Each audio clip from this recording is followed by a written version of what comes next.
सांगली जिल्ह्यात कुरुंदवाड येथे 15 तारखेला किरकोळ कारणातून नराधम फारिद शेख याने एका दाम्पत्यावर खुनी हल्ला करून महिलेची हत्या केली, तर पती या हल्ल्यात गंभीर जखमी झाला असल्याची दुर्दैवी घटना घडलेली आहे।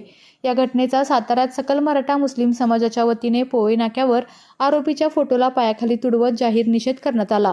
या प्रकरणाची सुनावणी लवकरात लवकर फास्ट ट्रॅक कोर्टात घेऊन नराधमाला फाशीची शिक्षा व्हावी अशी मागणी सकल मराठा मुस्लिम समाजातर्फे करण्यात आलेली आहे। येत्या 15 दिवसात कार्यवाही न झाल्यास राज्यभर तीव्र आंदोलन छेडण्याचा इशारा देण्यात आलेला आहे।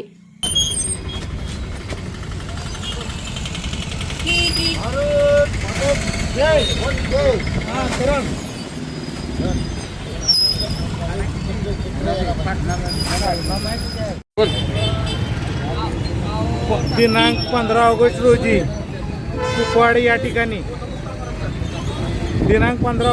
कुपवाड या ठिकाणी जो अमानुष खून प्रकरण घडलेलं आहे, त्या खून प्रकरणाच्या निषेधार्थ आज आम्ही शाहूनगरीमध्ये सकल मराठा मुस्लिम समाज आणि सर्व शिवप्रेमी संघटनेच्या वतीने या नराधमाचा फोटो पेटवलेला आहे।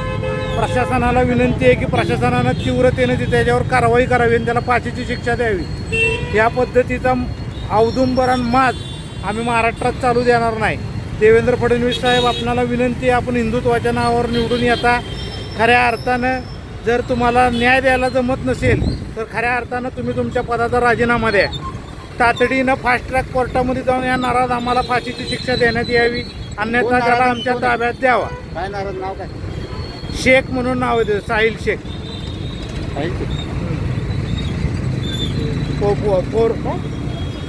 फोरन शेख, फिरोज शेख का फोरन शेख काहीतरी नाव आहे। सांगा परत काय केलं त्यानं?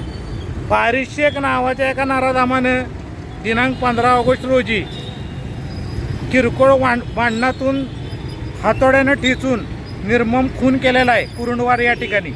त्या फारिद शेखवर तातडीनं फास्ट ट्रॅक कोर्टात खटला चालवून त्याला फाशीची शिक्षा देण्यात यावी, अन्यथा त्याला आमच्या ताब्यात देण्यात यावा। त्याचं काय करायचं ते आम्ही करू।